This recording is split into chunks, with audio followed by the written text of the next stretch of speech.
يضر مع اسمه شيء في الأرض ولا في السماء وهو السميع العليم. الحمد لله الذي جعل التقوى لباس الصالحين. أحمده سبحانه وتعالى حمد عبد معترف بصدق اليقين. أشهد أن لا إله إلا الله وحده لا شريك له إياه نعبد وإياه نستعين. وأشهد أن سيدنا محمدا عبده ورسوله سيد الأولين والآخرين ورحمة للعالمين. أما بعد. Pemirsa Nutijan TV, warga Nahdiyin yang dimuliakan Allah Subhanahu wa taala. Pertama dan utama, mengawali jumpa kita pada malam hari ini, mari sama kita memanjatkan puja dan puji syukur kehadirat Allah Subhanahu wa taala atas limpahan nikmat dan karunia yang diberikannya kepada kita. Malam hari ini kita masih sempat melaksanakan ibadah salat Jumat berjamaah, kemudian kita melanjutkan dengan pembahasan atau pengkajian yang sebagaimana pada pekan-pekan kemarin. Salawat dan salam sama kita haturkan kepada junjungan kita Nabi Muhammad sallallahu alaihi wasallam.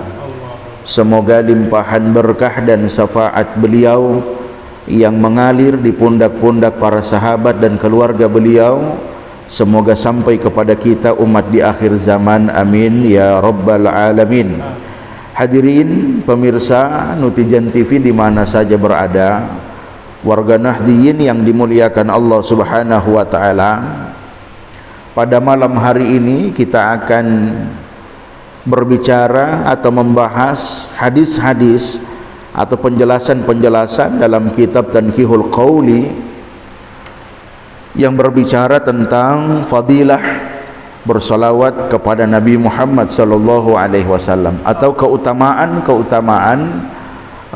membaca salawat kepada Nabi Muhammad sallallahu alaihi wasallam.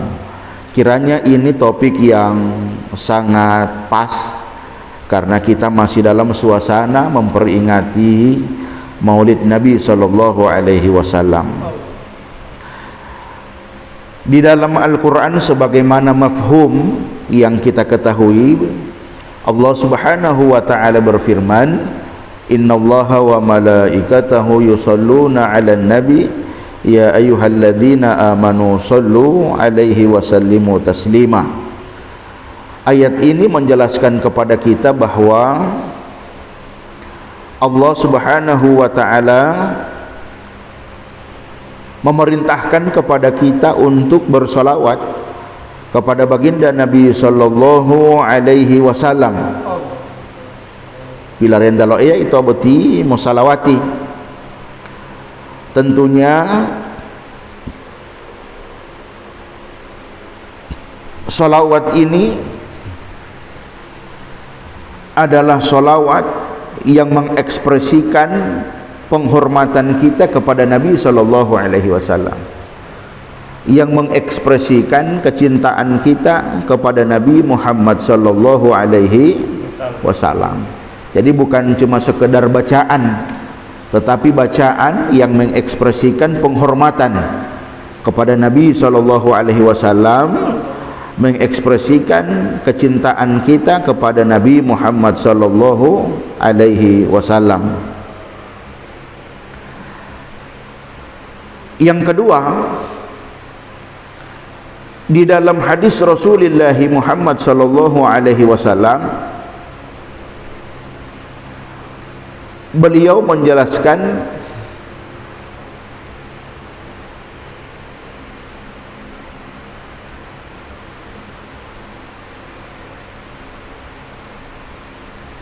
man shalla alayya,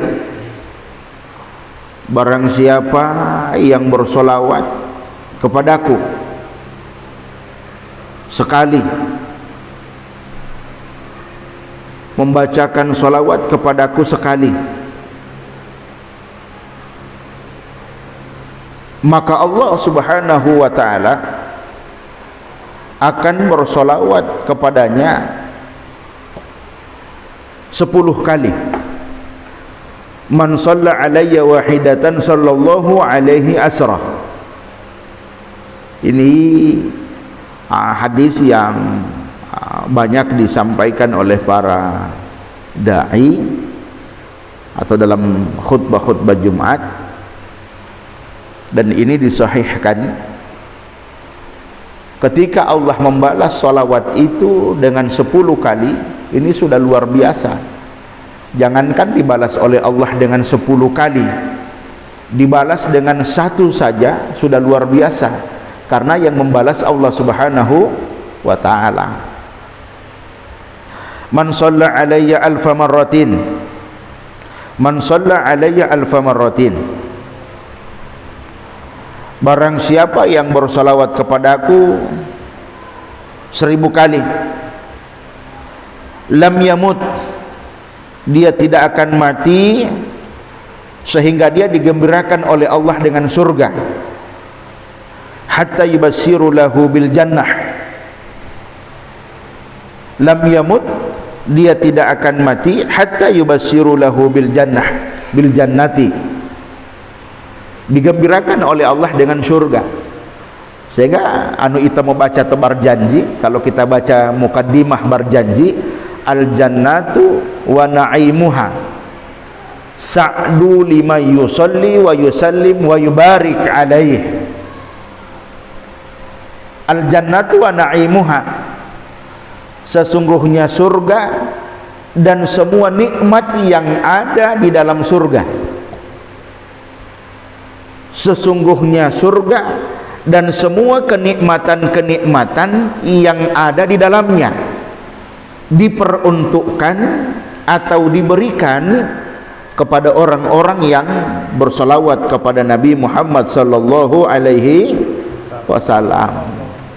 Sehingga membaca salawat ini menjadi satu di antara amaliyah para sahabat, para ulama yang sangat diperbanyak. Baca salawat. Kita bisa lihat riwayat Sayyidina Abdullah bin Umar radhiyallahu anhuma. Sayyidina Abdullah bin Umar, Abdullah anaknya Sayyidina Umar.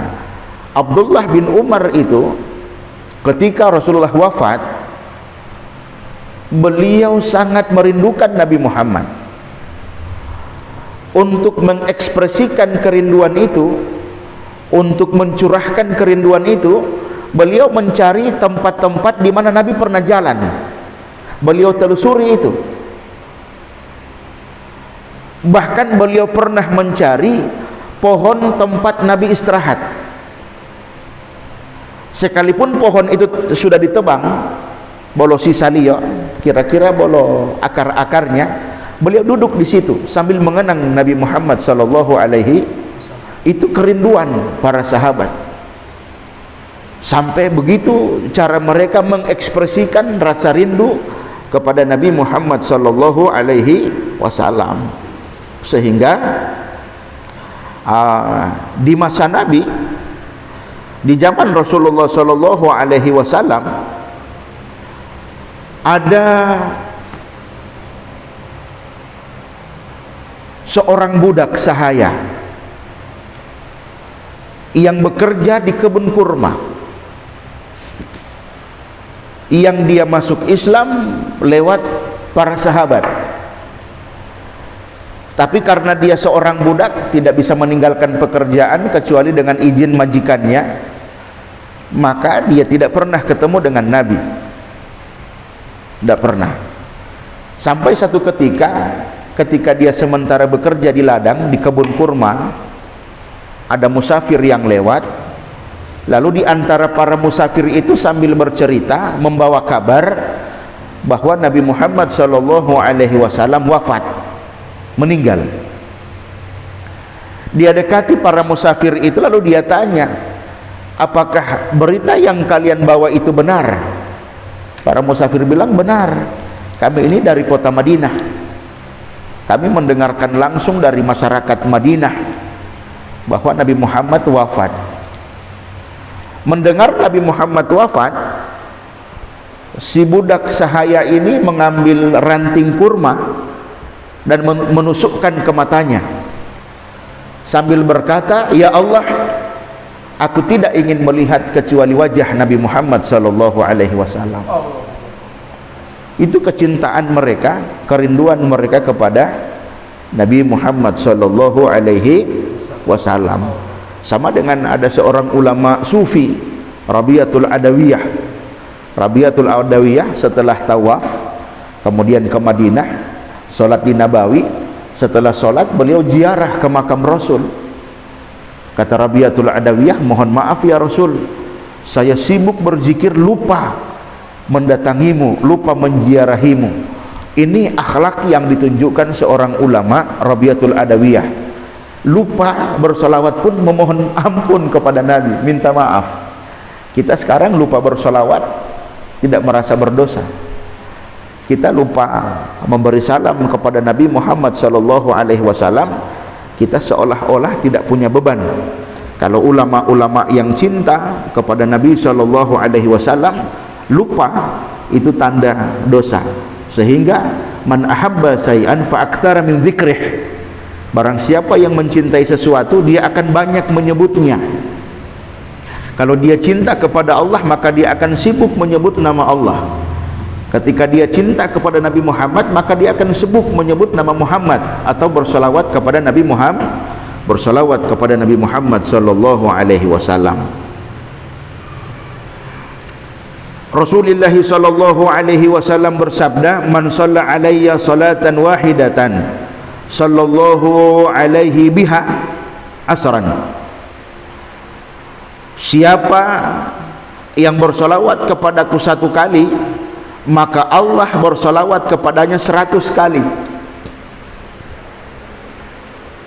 Satu dibalas oleh Allah 100. Satu dibalas satu saja sudah luar biasa, karena yang memberi balasan Allah. Balasan Allah itu sempurna, balasan Allah itu tidak ada cacatnya. Tetapi orang yang bersalawat kepada Nabi tidak dibalas oleh Allah dengan satu, tetapi dibalas oleh Allah dengan 100. Wa man shalla alayya asran sallallahu alaiha biha mi'atan. Siapa yang bersalawat kepadaku 100 kali, maka Allah subhanahu wa ta'ala sallallahu alaihi biha mi'atan, maka Allah bersalawat kepadanya 1000 kali. Satu dibalas 100, 100 dibalas 1000. Wa man shalla alayya mi'atan sallallahu alaihi biha alfa. Siapa yang bersalawat kepadaku dengan 100 salawat, maka Allah bersalawat kepadanya dengan 1000. Mangolihuti, kita sehari mungkin tidak sampai 1000 salawat kita, bahkan 100 pun mungkin kurang, tetapi dibalas oleh Allah dengan 1000. Wa man shalla alayya alfa, barang siapa yang bersalawat kepadaku dengan 1000 salawat, lam tamassuhun nar, maka dia tidak akan disentuh oleh api neraka. Ja'omalotul naraka. Orang yang banyak bersalawat kepada Nabi sallallahu alaihi wasallam dengan salawat yang 1000, maka tidak disentuh oleh api neraka. Sehingga Al-Habib Muhammad Lutfi bin Yahya itu dalam sehari beliau membaca salawat Jibril sebanyak 1000 kali. Sallallahu ala Muhammad, sallallahu ala Muhammad, sallallahu ala Muhammad, sallallahu ala Muhammad, 1000 kali. Satu model salawat dibaca 1000 kali. Sehingga ulama-ulama itu rajin salawatnya. Ulama-ulama itu rajin salawatnya. Sehingga hampir semua ulama ahli hikmah, ulama-ulama yang ahli tasawuf itu punya solawat kepada Nabi, punya solawat. Solawat yang kita baca setiap kali mau ngaruah itu kan yang disusun oleh Imam Syafi'i. Itu disusun oleh Imam Syafi'i. ada muridnya Syekh Al-Junaid Al-Baghdadi. Syekh Al-Junaid Al-Baghdadi ini seorang ulama sufi, punya murid Syekh Abu Bakar As-Sibli. Satu saat Syekh Abu Bakar As-Sibli ini didatangi oleh temannya, datang memberi salam, assalamualaikum, dijawab oleh beliau, waalaikumsalam warahmatullahi wabarakatuh. Tiba-tiba temannya ini langsung masuk, peluk dan mencium di antara kening, dicium. Syekh Abu Bakar As-Sibli keheranan, longola uti tina nak mai maodi model dia, kira-kira begitu bahasanya. Lalu temannya ini bilang, ya Syekh Abu Bakar As-Sibli, semalam aku bermimpi dan aku melihat Nabi melakukan itu kepadamu. Semalam aku bermimpi melihat Nabi melakukan itu kepadamu, maka aku lakukan hari ini. Coba bayangkan, itu saking dekatnya mereka dengan Rasulullah sallallahu alaihi wasallam. Sama dengan Al-Habib Ali bin Muhammad bin Husain Al-Habsi yang menyusun kitab Syimtud Durar. Al-Habib Ali ini buta, tidak punya penglihatan, tapi basirahnya tajam, penglihatan batinnya tajam.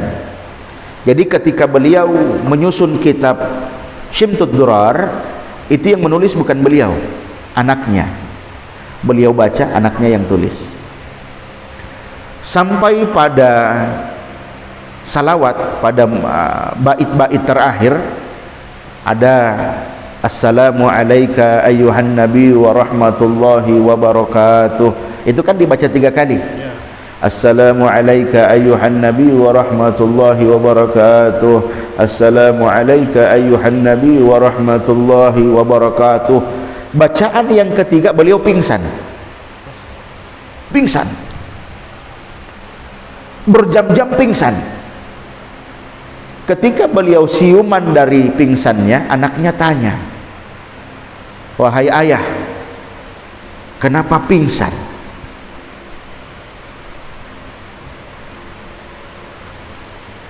Al-Habib Ali bin Muhammad bin Husain Al-Habsi mengatakan, ketika aku membaca assalamu alaika ayyuhan nabiyyu wa rahmatullahi wa barakatuh, Nabi hadir di depanku. Tata halu Nabi. Dan ketika bacaan itu yang ketiga kali, assalamu alayka ayyuhan nabi wa rahmatullahi wa barakatuh, yang ketiga kali, Nabi Muhammad sallallahu alaihi wasallam memelukku dan aku pingsan. Begitu nikmatnya dipeluk oleh Nabi sehingga aku tidak tahan, maka pingsanlah aku. Subhanallah. Sehingganya orang-orang yang mukasyafah batinnya, orang-orang yang penglihatan batinnya itu tajam, selalu bisa merasakan kehadiran Nabi sallallahu alaihi wasallam. Cuma memang ini tidak bisa dibahas dengan fikih. Ja'omalo fikih uti. Ini bahasa batin. Ini bahasa ruh, bahasa kedekatan dengan orang-orang yang kita cintai, termasuk Rasulullah Muhammad sallallahu alaihi wasallam. Bagaimana kisah Sayyidina Bilal bin Rabah yang begitu rindu kepada Nabi Muhammad sallallahu alaihi wasallam. Ketika beliau diminta untuk azan, beliau tidak sanggup. Diminta oleh Khalifah Abu Bakar, ya Bilal azan. Kata beliau, saya tidak sanggup ya Khalifah, saya tidak sanggup. Tapi karena yang minta cucu Nabi Hasan dan Husain, untuk menghormati cucu Nabi, beliau azan. Tapi ketika mengucapkan asyhadu anna Muhammadar Rasul, beliau pingsan. Beliau pingsan saking rindunya kepada Nabi Muhammad sallallahu alaihi wasallam.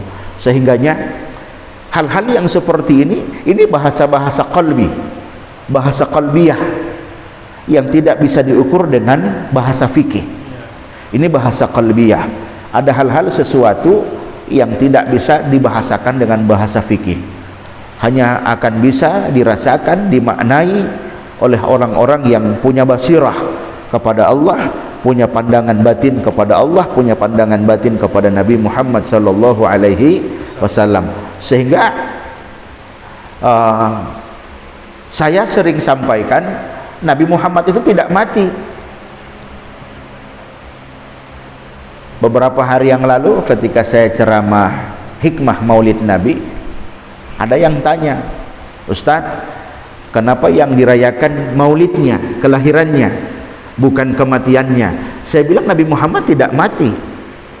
Pada hakikatnya Nabi Muhammad tidak mati. Coba kita lihat dalam Al-Quran, dalam surah Al-Baqarah, "Wala taqulu liman yuqtalu fi sabilillah amwat bal ahya." Ini jelas, janganlah kalian berkata, janganlah kalian berpendapat, janganlah kalian berprasangka. Kira-kira begitu maknanya yang luas. Wala taqulu liman yuqtalu fi sabilillahi amwat. Janganlah kalian berkata, janganlah kalian berpendapat, janganlah kalian berprasangka bahwa orang-orang yang gugur di jalan Allah itu mati. Tidak, bal ahya. Orang-orang yang gugur di jalan Allah itu hidup. Kalau orang yang gugur di jalan Allah itu hidup, bagaimana dengan orang yang memberi jalan? Siapa yang memberi jalan? Nabi Muhammad. Nabi Muhammad.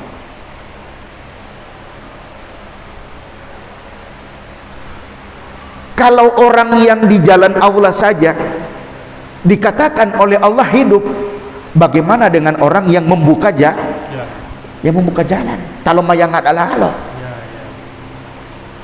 Maka kalau kita maknai Al-Quran ini, pada hakikatnya Nabi Muhammad tidak itu pun didukung oleh hadis. Dalam hadis sahih Muslim, dalam hadis sahih Bukhari, setiap kali orang bersalawat kepadaku, aku akan membalas salawatnya.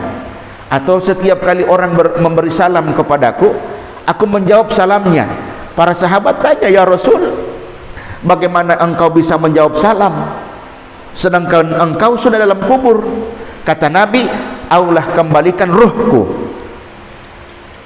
Sekarang coba hitung, setiap hari orang bersalawat, maka setiap hari Allah mengembalikan ruh Nabi Muhammad. Artinya Nabi Muhammad tidak mati.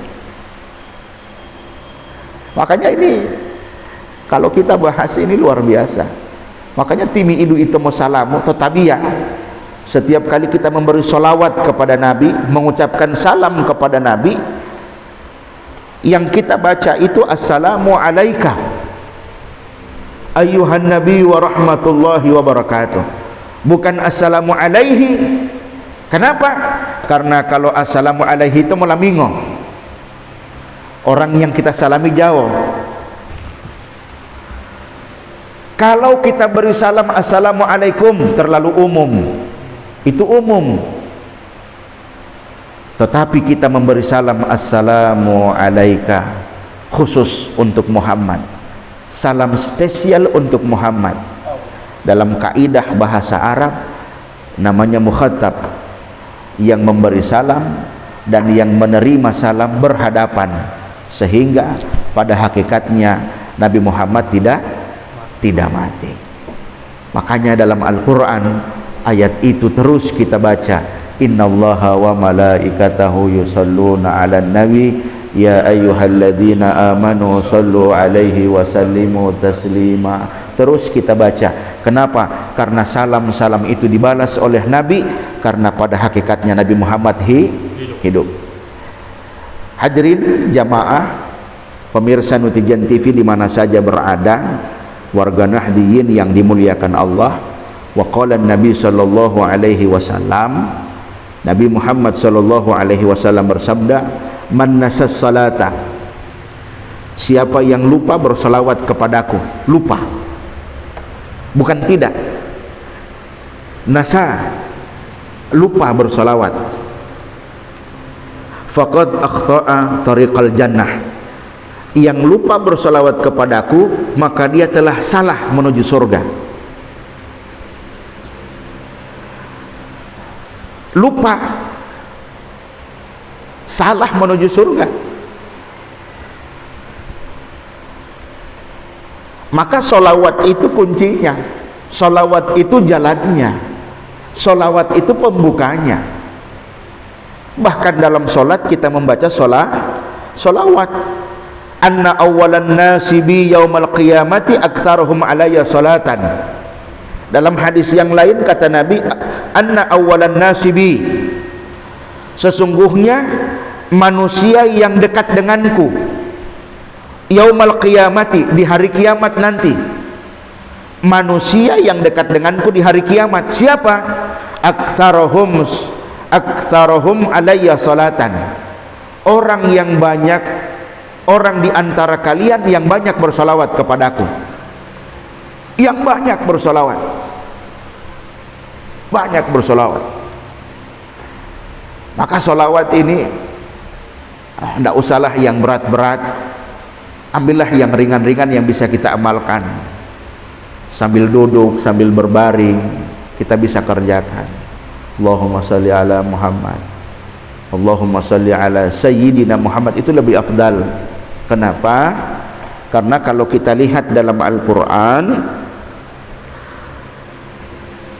ketika Allah memanggil nabi-nabi yang lain itu menyebut nama, ya Harun, ya Isa, ya Yahya, ya Musa, ya Ibrahim, menyebut nama-nama para nabi.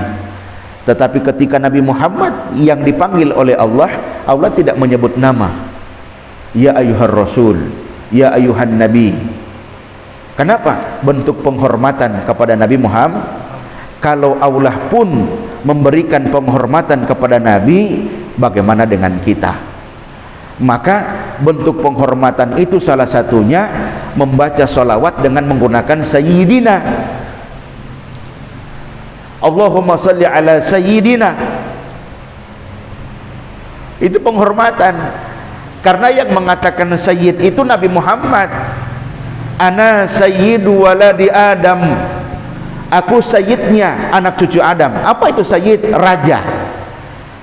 Ana sayyidu waladi Adam, aku rajanya anak cucu Adam. Jadi yang bilang sayyid itu Nabi Muhammad. Maka kita pun bersolawat membaca dengan menggunakan kata Sayyidina, Tuan kami, bos kami, penghulu kami. Allahumma salli ala Sayyidina Muhammad. Jadi seperti itu. Hadirin pemirsa Nutujan yang dimuliakan Allah Subhanahu wa taala,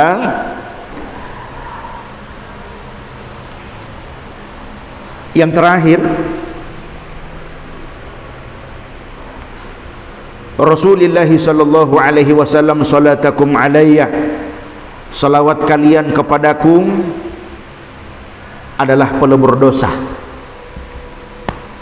Jadi salawat itu merangkap, salawat itu zikir, salawat itu pelebur dosa. Kenapa salawat itu zikir? Karena tidak ada yang menyebut nama Muhammad kecuali menyebut nama Allah. Sallallahu ala Muhammad, Allahumma salli, semua ada nama Allah.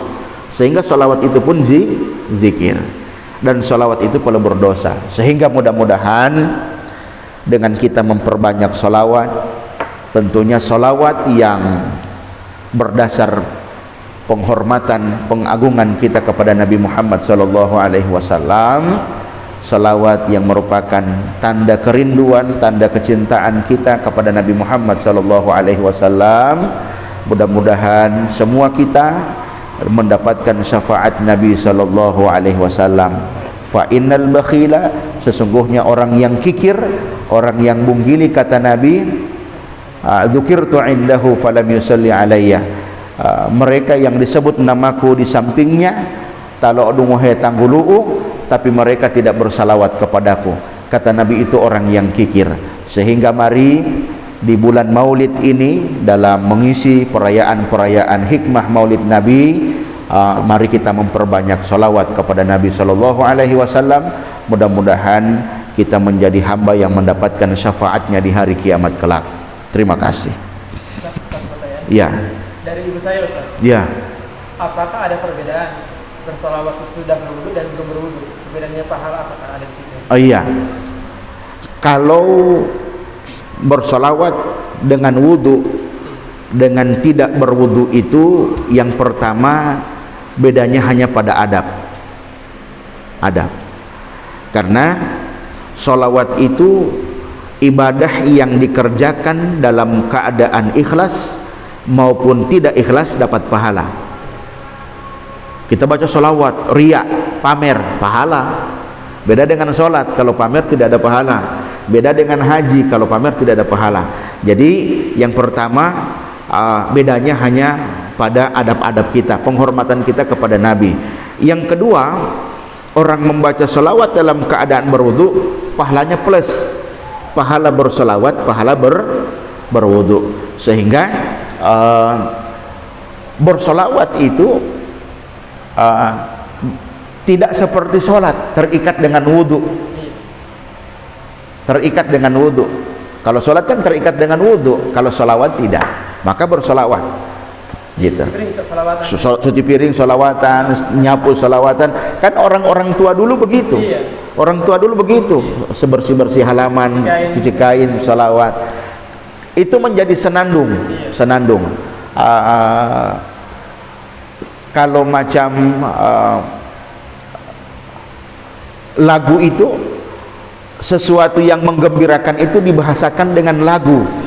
Kira-kira para sahabat itu begitu, para ulama-ulama itu begitu, saking rindunya, saking cintanya kepada Nabi, kerinduan itu dibahasakan dengan bahasa syair begitu.